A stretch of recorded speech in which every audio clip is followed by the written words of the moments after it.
Which plant should we give for which skin disease? There have been thousands of studies published to date about the health effects of green tea, but it wasn't until fairly recently that researchers have begun to look at the possibility of using green tea for the prevention and treatment of infections. Patents have been taken out on the antibacterial, antifungal, and antiviral properties of tea. Let's review some of the evidence. In terms of fungal infections, green tea compounds demonstrated potent antifungal activity against the primary cause of athlete's foot, fungal nail infections, jock itch, and ringworm, comparable in some cases to powerful antifungal drugs like fluconazole. OK, but this is in a petri dish. How about a green tea foot bath for athlete's foot fungus between the toes? Evidently, tea leaves were once used as a folk remedy for the fungus, so why not put it to the test? And indeed, a once-a-day, 15-minute dilute green tea foot bath led to a significant improvement in symptoms compared to control.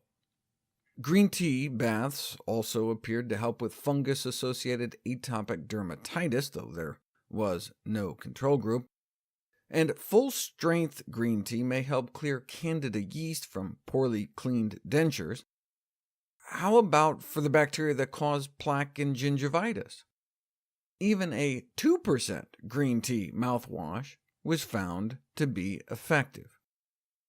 Yes, you should be able to control plaque just with proper brushing and flossing, but with an emphasis on proper. Most people don't brush the recommended 4 minutes a day, and so a dilute green tea mouthwash may help.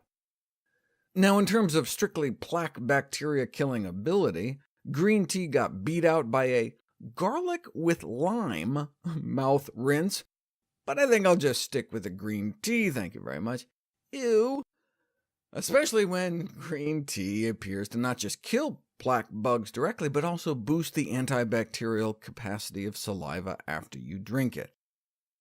What about green tea for acne?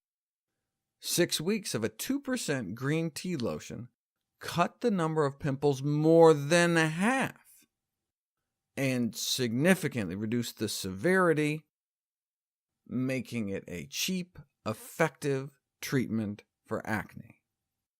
Impetigo is another bacterial skin infection that can affect the face, but a tea ointment can affect an 80% cure rate, on par with antibiotics given topically or orally. What about bladder infections? We know a certain concentration of green tea compounds can kill the type of E. coli that causes urinary tract infections. The question then becomes, how much tea do you have to drink to achieve those concentrations in your bladder? And it turns out, not much. Just 1 cup of tea might have an effect, but you might have to space out multiple cups over the day, since it gets cleared out of your system within about 8 hours. So where we stand now, the test tube data looks good, but there is yet to be a single study to put it to the test, so should at this point just be used as an adjunct therapy for bladder infections. But with emerging multi-drug-resistant organisms, green tea certainly holds potential.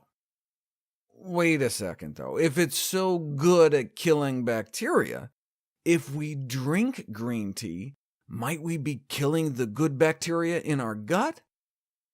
No, that's the amazing thing. A great advantage against other bacteria-killing agents. No effect on our intestinal flora. But that may actually not be true.